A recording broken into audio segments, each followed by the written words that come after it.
আসসালামু আলাইকুম। ডিজাইন ওয়ার্ল্ডের পক্ষ থেকে আপনাদের সবাইকে স্বাগতম। ভিউয়ার্স, আজকে আমরা দেখব যে কলাম টু কলামের গ্যাপ দেখে কিভাবে আমরা বিমের সাইজ নির্ধারণ করতে পারি। তো এই বিষয়টি জানতে গেলে আমাদের ফার্স্টে একটা ফ্লোর প্ল্যান নিতে হবে। আর বিষয়টি খুব একটা জটিল বিষয় না, একদম ইজি প্রসিডিউর। আপনারা শুধু আমাকে ফলো করেন, তাহলে আপনারা বিষয়টি একদম ক্লিয়ার হয়ে যাবেন। তো এখানে দেখেন আমি একটা ফ্লোর প্ল্যান নিয়েছি। আপনারা একটা রাফ ফ্লোর প্ল্যানও নিতে পারেন, আমি তো ক্যাডে নিয়েছি। তো আপনারা একটা রাফ ফ্লোর প্ল্যান নেওয়ার পরে সেই ফ্লোর প্ল্যানের প্রত্যেকটা কর্নারে কর্নারে যেখানে আপনাদের কলাম বসে সুইটেবল প্লেসে, যেন আপনাদের রুমের ডেকোরেশন বা রুমের সৌন্দর্য যেন নষ্ট না হয়, এভাবে করে আপনারা কলাম প্লেস করবেন। কলামগুলো প্লেস করার পরে এরপরে আপনারা এখান থেকে কলামের মেজারমেন্ট নেবেন যে একটা কলাম থেকে আরেকটা কলামের গ্যাপ কত। যেমন দেখেন এই রুমটা সাইজ আছে 12 ফিট 5 ইঞ্চি এইভাবে, এবং 10 ফিট আছে এইভাবে। তাহলে এইভাবে যেহেতু 10 ফিট আছে, তাহলে এই কলাম থেকে এই কলামের আমার 10 ফিট আছে। আর তার সাথে সেন্টারে যদি আমি যাই, এখানে যেহেতু ক্লিয়ার মাপ নেওয়া আছে, এইভাবে করে আপনারা এই প্রত্যেকটা কলাম টু কলাম বসানোর পরে দেন ওই কলাম টু কলামের আপনারা গ্যাপ নেবেন, যে কলাম টু কলামের গ্যাপ কতটুকু আসতেছে। এটা আপনারা একটা খাতায় মেজারমেন্ট নেবেন।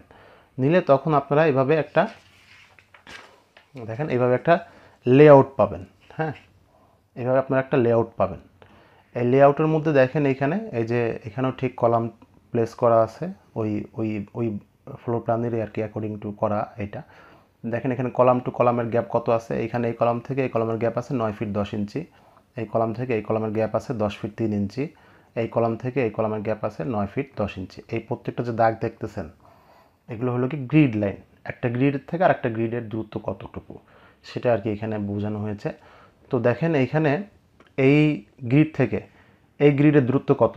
এখানে এই গ্রিড থেকে এই গ্রিডের দূরত্ব হলো গিয়ে 15 ফিট। আবার এই গ্রিড থেকে এই গ্রিডের দূরত্ব হলো 1 ফিট 8 ইঞ্চি। এর মানে আমার এখানে কলাম টু কলামের দূরত্ব হবে হলো গিয়ে এই দুইটা যোগ করতে হবে, 15 ফিট প্লাস 1 ফিট 8 ইঞ্চি। তাহলে আমাদের এখানে আসতেছে 16 ফিট 8 ইঞ্চি। তো এইখানে এটা আসতেছে 16 ফিট 8 ইঞ্চি। আর সব জায়গায় দেখেন 15 ফিট আছে, এখানে আছে 8 ফিট 10, 1 ফিট 8 আর 1 ফিট 8। এখানে মোট 12 ফিট 2 ইঞ্চি আসতেছে। এখানে আছে 15 ফিট। মানে এইভাবে আপনারা প্রত্যেকটা মেজারমেন্ট বের করার পরে দেখবেন সবচেয়ে বড় স্প্যান কোনটা আছে, কলাম টু কলামের গ্যাপ সবচেয়ে বড় কোনটা। তার কারণ কলাম টু কলামের গ্যাপ সবচেয়ে বড় লাগবে আমাদের এই জন্য, কারণ বিমের ডেপটা যখন আমরা নির্ধারণ করব, তখন অবশ্যই আমাদের কলামের গ্যাপ ম্যাক্সিমাম গ্যাপটাই আমাদের এখানে বের করতে হবে। যেমন ধরেন আমরা জানি যে পার ফিট 1 ইঞ্চি, মানে 1 ফিট স্প্যানের জন্য আমরা 1 ফিট বিমের ডেপথ ধরবো। তো যদি এখানে হয় 10 ফিট 3 ইঞ্চি, ধরলাম আমি রাউন্ড করে 10 ফিট, তাহলে আমাদের এখানে বিমের ডেপথ হবে কিন্তু 10 ইঞ্চি। আবার এখানে কিন্তু 16 ফিট 8 ইঞ্চি, এর মানে আমার বিমের ডেপথ হবে কিন্তু 16 ইঞ্চি, তাই না? তাহলে এখন এখানে 10 ইঞ্চির হিসাব করে, মানে 10 ফিটের সমান আমার আসতেছে এখানে 10 ইঞ্চি। 10 ইঞ্চি হিসাব করে যদি আমি এখানে বিম দিই, তাহলে আমার বিমটা কিন্তু এখানের জন্য ছোট হয়ে যাবে, কারণ এখানে কলাম টু কলামের গ্যাপ বেশি। আবার এখানে 10 ফিট, এখানে 16 ফিট 8 ইঞ্চি যদি আমি এখানে দিই, তাহলে কিন্তু সমস্যা নেই, কারণ এখানে কিন্তু যেটা দরকার তার থেকে বেশি দেওয়া আছে। তো মূলত যে বিষয়টা সেটা হলো আমাদের এই যে মূলত আমরা যখন একটা বিমের ডিজাইন করি, ডিজাইন করতে গেলে যখন লোড ক্যালকুলেশন করি, লোড ক্যালকুলেশনের পরে যখন আমরা মোমেন্ট বের করি, মোমেন্টের সাপেক্ষে বিমের যে সাইজটা আমরা দিয়ে থাকি এটা কিন্তু ছোট আসে। মোমেন্টের সাপেক্ষে বিমের সাইজটা কিন্তু ছোট আসে, কিন্তু ম্যাক্সিমাম ক্ষেত্রে বিমের সাইজটা বড় আমাদের দেওয়া লাগে, দিতে হয়। কারণ হলো কি ডিফ্লেকশন কন্ট্রোল করার জন্য, মানে বিমটা যেন না ঝুলে যায়। বিমটা ঝুলে যাওয়ার কিন্তু একটা প্রবণতা বিমের মধ্যে সবসময় থাকে, যার কারণে আমাদের এইখানে দেখেন এই বিমটার কিন্তু ঝুলে যাওয়ার প্রবণতা সবচেয়ে বেশি, কারণ এটার স্প্যান বেশি, কলাম টু কলামের দূরত্ব বেশি। যার কারণে এখানে যদি আমি ছোটো বিম দিই, ছোটো সাইজে ছোটো ডেপথে যদি আমরা বিম দিই, তাহলে কিন্তু এখানে টিকবে না, এটা কিন্তু ঝুলে যাবে। যার কারণে এই ডিফ্লেকশন কন্ট্রোল করার জন্য, যেন না ঝুলে, এটা কন্ট্রোল করার জন্যই কিন্তু আমাদের বিমের সাইজটা বেশি দেওয়া লাগতেছে। আর এই বিমের সাইজটা বেশি দিয়ে দিচ্ছি বিদায় কি আমাদের লস হয়ে যাচ্ছে তা না, এই বিমের সাইজটা বেশি দেওয়ার কারণে আমরা কিছু অ্যাডভান্টেজও পাবো। আর সেই বিষয়গুলো আপনার সাথে আলোচনা করি। এখানে দেখেন তার আগে আর একটু বলে রাখি যে বিমের তাহলে আমরা তলা দিব কত আর ডেপ দিব কত এটার বেলায়।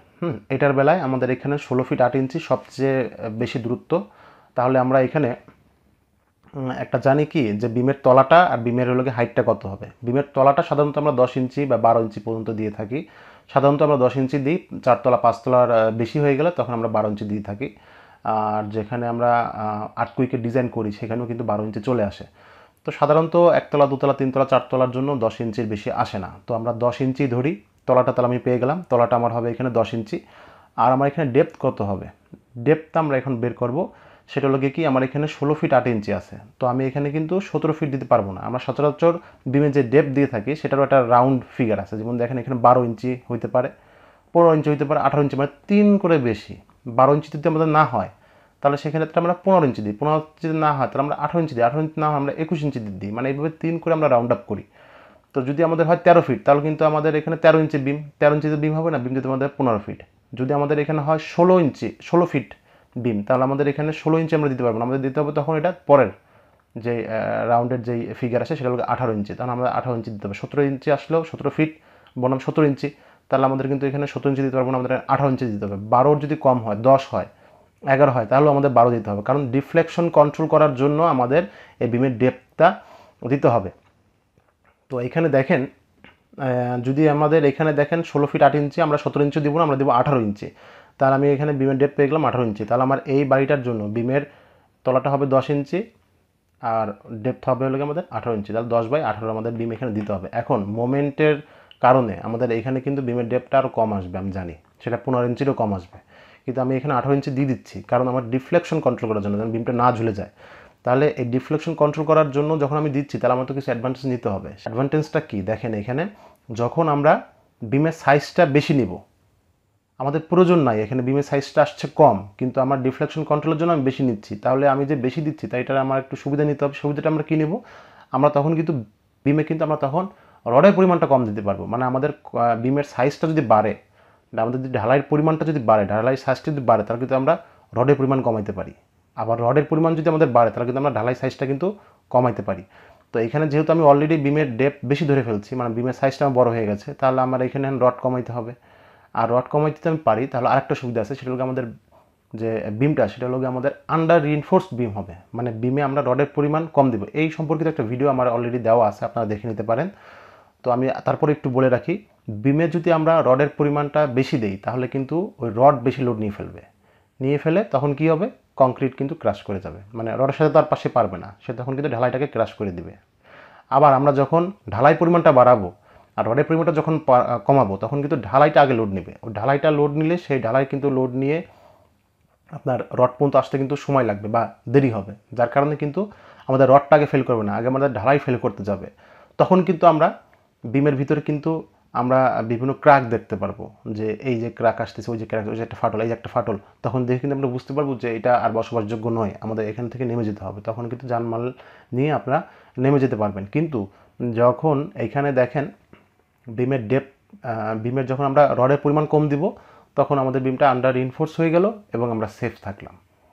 তো এখানে মোমেন্টের সাপেক্ষে সেটার হিসাব আমি বাদ দিলাম, মোমেন্টের সাপেক্ষে এখানে কোনো সময় বিমের ডেপথ বেশি আসবে না বা আসেও না, কারণ আমাদের এখানে লোডটা খুবই কম আসে, বাড়ির জন্য মোমেন্টের পরিমাণ কম আসে। তো এখানে আমাদের ডিফ্লেকশন কন্ট্রোল করার জন্য, ঝুলে পড়াটা রোধ করার জন্য আমাদের বিমের সাইজটা বেশি দেওয়া লাগতেছে, এবং এই বিমের সাইজটা আমি যখন বেশি দিচ্ছি তাহলে আমি এখানে রডের পরিমাণও কমাই দেবো। রডের পরিমাণ যদি আমি কমাই দিই তাহলে আমার আন্ডার রিইনফোর্সড হয়ে গেল, আমার বিমটাও সেফ, এর মানে আমাদের বিল্ডিংটাও সেফ হয়ে গেল। তো এই হলো গিয়ে মূলত মূল যে থিওরিটা, বিম আপনার ডিজাইন করতে গেলে থাম রুল বা থাম যেই বিষয়গুলো আছে সেটা হলো গিয়ে এটা। তাহলে আমরা বুঝতে পারলাম এখানে কি, যে বিমের সাইজটা বেশি দিলেই কিন্তু আমরা ঠকতেছি না, বিমের সাইজটা বেশি দিচ্ছি এর মানে আমরা এর সুবিধা আমরা পাবো, সেটা হলো গিয়ে আমরা রড কম দিব। রড বিমে কোনো সময় বেশি দিবেন না, রড কিন্তু বেশি দেওয়ার কারণে বিম কিন্তু ওভার রিইনফোর্সড হয়ে যাবে, তখন কিন্তু ঝামেলা আছে, বিম কিন্তু হুট করে ক্লাপস করে যাবে। যার কারণে বিমের সাইজটা বেশি থাকলে, বিমের সাইজ, কলামের সাইজ এগুলো যদি বেশি থাকে এবং রডের পরিমাণ যদি আপনারা কম দেন তাহলে সেক্ষেত্রে ভালো, কিন্তু আপনারা যদি রডের পরিমাণ বাড়ায় দেন তাহলে সেক্ষেত্রে কিন্তু আপনারা ডেঞ্জার সাইডে চলে গেলেন। তো সেফ সাইডে থাকতে গেলে অবশ্যই বিমের সাইজটা বেশি রাখবেন এবং ঢালাইতে বা বিমে রডের পরিমাণটা কম ব্যবহার করবেন, তাহলে আপনার সেফ সাইডে থাকবেন। তো আশা করি আপনারা বুঝতে পেরেছেন, আমি আর কথা বাড়াবো না। তো দেখা হবে পরবর্তীতে নতুন কোনো একটি ভিডিওতে, সে পর্যন্ত ভালো থাকবেন, আল্লাহ হাফেজ।